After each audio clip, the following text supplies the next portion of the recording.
we have very professional.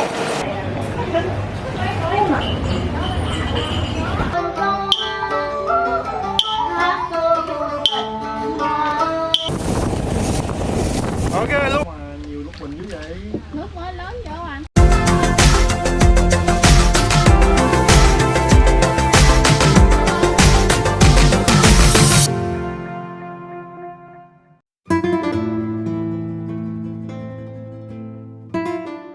Hi, വിയറ്റ്നാമിലെ പുതിയ കാഴ്ചകളിലേക്ക് സ്വാഗതം. ഞാനിപ്പോൾ ഹോച്ചിമിൻ സിറ്റിയിലാണ്. ഞങ്ങളുടെ ഹോട്ടൽ മുറിയിൽ നിന്നും കാണാവുന്ന സിറ്റിയിലെ ഒരു തെരുവാണിത്. രാവിലെ തന്നെ റോഡുകളിൽ തിരക്കായി തുടങ്ങിയിരിക്കുന്നു. ഇവിടെ പൊതുവായ ഒരു യാത്രാമാർഗം ഇരുചക്ര വാഹനങ്ങളാണ്. വിയറ്റ്നാമിന്റെ റൈസ് ബൗൾ എന്ന് വിശേഷിക്കപ്പെടുന്ന മെക്കോങ് ഡെൽറ്റയിലേക്കാണ് ഇന്നത്തെ യാത്ര. ഏകദേശം 80 കിലോമീറ്റർ ഉണ്ട് ഹോച്ചിമിൻ സിറ്റിയിൽ നിന്നും മെക്കോങ്ങിലേക്ക്. ഹോച്ചിമിൻ നഗരത്തെ കംബോഡിയയുമായി ബന്ധിപ്പിക്കുന്ന റോഡിലൂടെയാണ് ഞങ്ങളിപ്പോൾ സഞ്ചരിക്കുന്നത്. ഹോച്ചിമിൻ സിറ്റിയിൽ നിന്നും അതിർത്തിയിലേക്ക് 140 കിലോമീറ്ററും കംബോഡിയൻ തലസ്ഥാനമായ നോം പെന്നിലേക്ക് 220 കിലോമീറ്ററുമുണ്ട്. ഹോച്ചിമിൻ സിറ്റിയിൽ നിന്നും കംബോഡിയയിലേക്ക് സ്ഥിരമായി ബസ് സർവീസുകളുണ്ട്.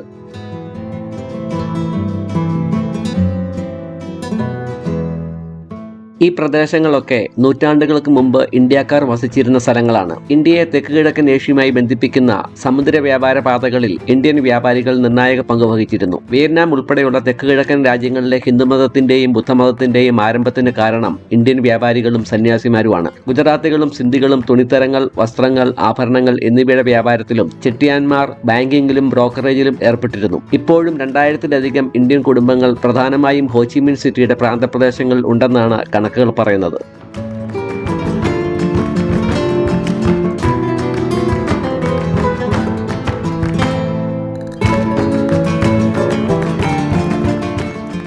ഞങ്ങൾ മെക്കോങ്ങിലേക്ക് അടുക്കുകയാണ്. വിളഞ്ഞു നിൽക്കുന്ന നെൽപ്പാടങ്ങളും കൃഷിസ്ഥലങ്ങളും തോടുകളും ഒക്കെ കണ്ടു തുടങ്ങി. നമ്മുടെ കുട്ടനാടിൽ കൂടെ യാത്ര ചെയ്യുന്ന പ്രതീതിയാണ് എനിക്ക് അനുഭവപ്പെട്ടത്. ബഹുനില കെട്ടിടങ്ങളൊന്നും കാണാനില്ല. എങ്കിലും ടൂറിസ്റ്റുകൾ ധാരാളമായി വരുന്നതിനാലായിരിക്കാം ചില റിസോർട്ടുകളൊക്കെ കാണാനുണ്ട്.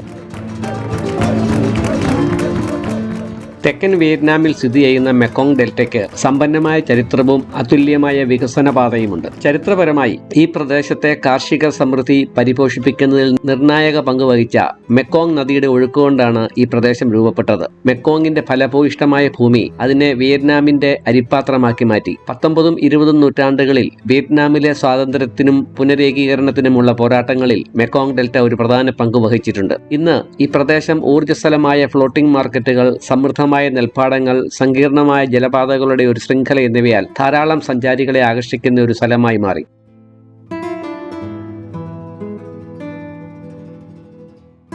താവോ എൻഗ്വീൻ ഓർക്കിഡ് ഗാർഡൻ എന്ന സ്ഥലം സന്ദർശിക്കുകയാണ് ഞങ്ങളുടെ പ്രധാന ലക്ഷ്യം. മെക്കോങ് നദിയിലൂടെ 3/4 മണിക്കൂറോളം ബോട്ടിൽ യാത്ര ചെയ്ത് വേണം ആ ദ്വീപിലെത്താൻ. തടി കൊണ്ടുള്ള ഒരു പരമ്പരാഗത വിയറ്റ്നാമീസ് ബോട്ടാണിത്.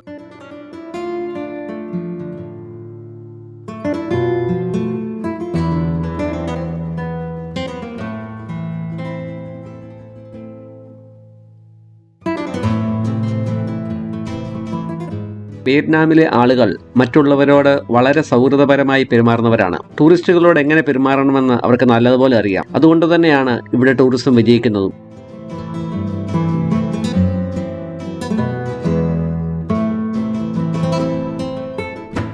തെക്ക് കിഴക്കൻ ഏഷ്യയിലെ ഏറ്റവും നീളമേറിയതും സുപ്രധാനവുമായ ജലപാതകളിൽ ഒന്നായ മെക്കോങ് നദി ടിബറ്റൻ പീഠഭൂമിയിൽ നിന്ന് ഉത്ഭവിച്ച് China, Myanmar, Laos, Thailand, Cambodia, Vietnam എന്നിവയിലൂടെ ഒഴുകുന്ന നദിയാണ്. ജലത്തിന്റെ മാതാവ് എന്നറിയപ്പെടുന്ന ഏകദേശം 4350 കിലോമീറ്റർ ഒഴുകുന്ന ഈ നദി ലോകത്തിലെ 12ാമത്തെ നീളമുള്ള നദിയാണ്. വൈവിധ്യമാർന്ന സസ്യജന്തുജാലങ്ങളുടെ ആവാസ സ്ഥലമായ മെക്കോങ് ഗതാഗത മാർഗമായും ജലസേചനത്തിനുള്ള സ്രോതസ്സായും ദശലക്ഷക്കണക്കിന് ആളുകളുടെ ഉപജീവന മാർഗത്തിന്റെ അഭിവാജ്യ ഘടകമായും ഈ പ്രദേശത്തിന്റെ ഐശ്വര്യമായി ഒഴുകുന്നു. അണക്കെട്ടുകളുടെ നിർമ്മാണം, പാരിസ്ഥിതിക തകർച്ച, കാലാവസ്ഥാ വ്യതിയാനത്തിന്റെ ആഘാതം എന്നിവയൊക്കെ ഈ നദി അഭിമുഖീകരിക്കുന്ന പ്രധാന വെല്ലുവിളികളാണ്.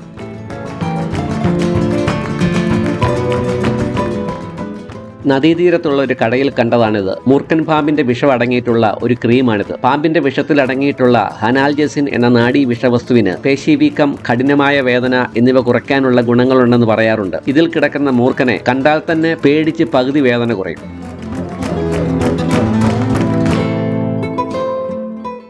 ഉച്ചഭക്ഷണം ഇവിടെയുള്ള ലോക്കൽ റെസ്റ്റോറന്റിൽ നിന്നുമായിരുന്നു. ചെതുമ്പലോടുകൂടി പൊരിച്ചെടുത്ത മീനിനെ ടേബിളിൽ പ്രദർശിപ്പിച്ചിരിക്കുന്നത് കാണാൻ നല്ല ഭംഗിയാണ്.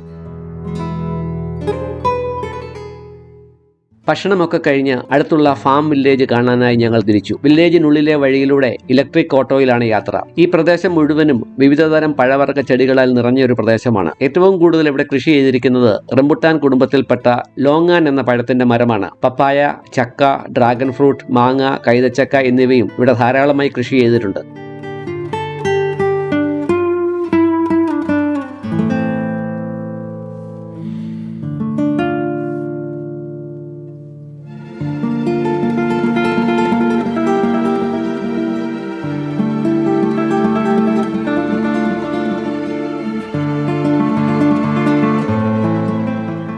ഞങ്ങൾക്ക് വേണ്ടി ഒരു ഗായക സംഘം കാത്തിരിപ്പുണ്ടായിരുന്നു. ഇവിടെ കൃഷി ചെയ്യുന്ന പഴങ്ങളും ജ്യൂസും ഒക്കെ തന്നാണ് അവർ ഞങ്ങളെ സ്വീകരിച്ചത്. പ്രാദേശിക വാദ്യോപകരണങ്ങൾ ഉപയോഗിച്ചുകൊണ്ടുള്ള മെക്കോങ് നിവാസികളുടെ പരമ്പരാഗതമായ ഗാനങ്ങൾ അവർ ഞങ്ങൾക്ക് വേണ്ടി ആലപിച്ചു. ഒടുവിൽ ഞങ്ങൾക്ക് ക്രിസ്മസ് ആശംസകൾ നേരാനും അവർ മറന്നില്ല.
കോക്കനട്ട് കാൻഡി ഉണ്ടാക്കുന്ന ഒരു യൂണിറ്റാണിത്. തേങ്ങയിൽ നിന്നും പാലെടുക്കുന്ന വിധവും അത് കുറുക്കി കാൻഡി ഉണ്ടാക്കുന്ന വിധവും പായ്ക്ക് ചെയ്യുന്ന രീതിയുമൊക്കെ ഇവിടെ നമുക്ക് കാണാം.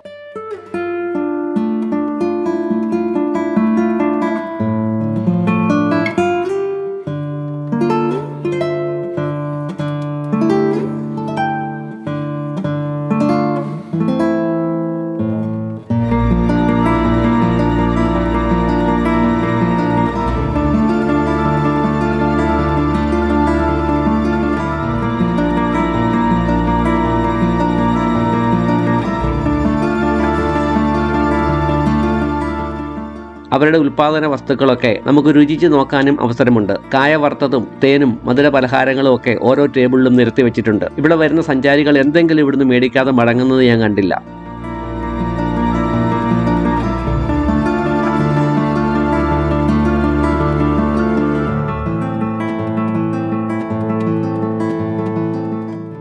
ഇനി വള്ളത്തിലുള്ള ഒരു യാത്രയാണ്. കണ്ടൽക്കാടുകളുടെയും പനകളുടെയും ഇടയിൽ കൂടി വളഞ്ഞു കിടക്കുന്ന ചെറിയ തോടുകളിൽ കൂടി വിയറ്റ്നാംകാരുടെ തൊപ്പിയും വെച്ചുകൊണ്ട് സാമ്പാൻ എന്ന് വിളിക്കുന്ന ചെറിയ വള്ളത്തിലുള്ള ഒരു യാത്രയാണിത്. സ്ത്രീകളാണ് വള്ളം തുഴയുന്നത്. മെക്കോങ് ഡെൽറ്റയിൽ വന്നാൽ തീർച്ചയായും ചെയ്യേണ്ട ഒരു കാര്യമാണ് ഈ വള്ളത്തിലുള്ള യാത്ര.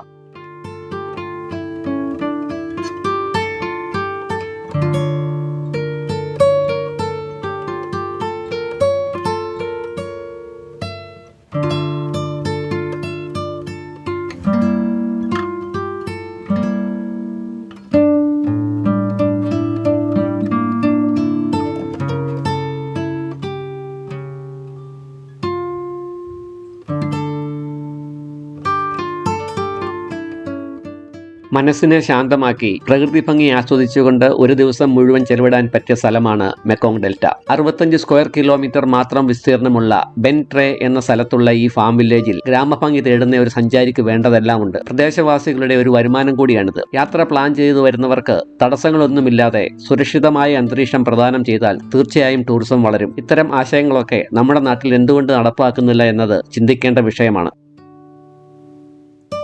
മെക്കോങ്ങിലെ മൈത്തോ പട്ടണത്തിൽ 2 ഏക്കറോളം മനോഹരമായി അലങ്കരിച്ച ഫലവൃക്ഷങ്ങളും ബോൺസായി മരങ്ങളും നിറഞ്ഞ വിശാലമായ പൂന്തോട്ടത്തിലാണ് വിൻ ട്രാങ് പഗോഡ സ്ഥിതി ചെയ്യുന്നത്. വിൻ ട്രാങ് എന്നാൽ ശാശ്വതമായ സന്തോഷം എന്നാണ് അർത്ഥമാക്കുന്നത്. 19-ാം നൂറ്റാണ്ടിന്റെ തുടക്കത്തിൽ അന്നത്തെ ജില്ലാ തലവന്റെ ആശയത്തിൽ പണി കഴിപ്പിച്ച പഗോഡ 1850-ൽ പൂർത്തീകരിച്ചു. വിയറ്റ്നാമീസ് ചൈനീസ് വാസ്തുവിദ്യാ ശൈലികളുടെ സമന്വയത്തെ പ്രതിഫലിപ്പിച്ചുകൊണ്ട് നിർമ്മിച്ച പഗോഡ വർഷങ്ങളായി നിരവധി വിപുലീകരണങ്ങൾക്കും നവീകരണങ്ങൾക്കും വിധേയമായി. എന്നാൽ ഒരു ദശാബ്ദത്തിന് ശേഷം ഫ്രഞ്ച് കൊളോണിയൽ സൈന്യം തെക്കൻ വിയറ്റ്നാമിന്റെ നിയന്ത്രണത്തിനായി ചെയ്ത യുദ്ധത്തിൽ അതിന് കനത്ത നാശനഷ്ടമുണ്ടായി. പുനർനിർമ്മാണ ശ്രമങ്ങൾ നടത്തിയെങ്കിലും ക്ഷേത്രം പിന്നീട് ഉപയോഗശൂന്യമായി.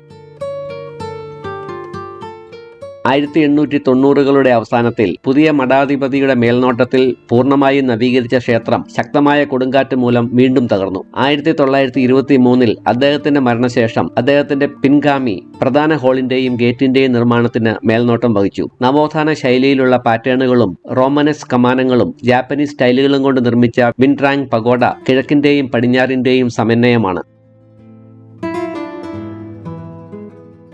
ക്ഷേത്രത്തിന്റെ പ്രധാന ഹാളിൽ അമിതാഭ ബുദ്ധൻ, ഗൗതമ ബുദ്ധൻ, വിവിധ അരഹന്തന്മാർ, ബോധിസത്വങ്ങൾ തുടങ്ങി വിവിധ ബുദ്ധന്മാരുടെ ഒന്നിലധികം പ്രതിമകളുണ്ട്. പഗോഡയിലെ മുൻ മഠാധിപതിമാരുടെ പ്രതിമകളും ഇവിടെയുണ്ട്.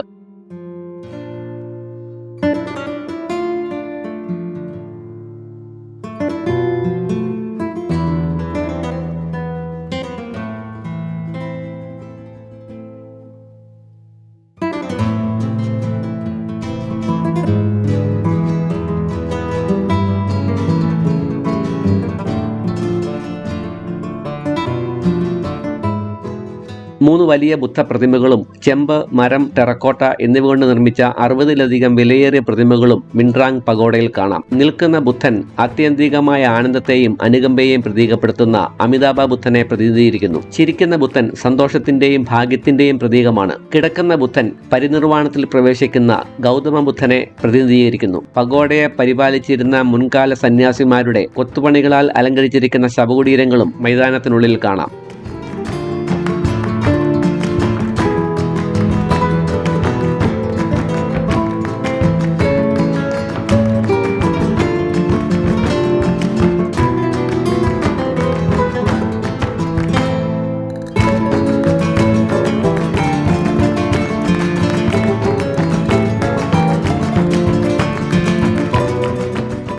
ഒരു ദിവസത്തെ മനസ്സ് കുളിർക്കുന്ന കാഴ്ചകളുമായി ഞാൻ ഹോച്ചിമിൻ സിറ്റിയിലേക്ക് മടങ്ങുകയാണ്. നാളെ എൻ്റെ അവസാനത്തെ ദിവസമാണ് വിയറ്റ്നാമിൽ. നാളെ ഒരു ദിവസം മുഴുവൻ റെഡ് ബസ്സിലുള്ള സിറ്റി ടൂറും ഷോപ്പിങ്ങും മറ്റു ചില സ്ഥലങ്ങളും ഒക്കെയാണ് പ്ലാൻ ചെയ്തിരിക്കുന്നത്. ഹോച്ചിമിൻ സിറ്റിയിലെ കൂടുതൽ കാഴ്ചകൾ അടുത്ത വീഡിയോയിൽ.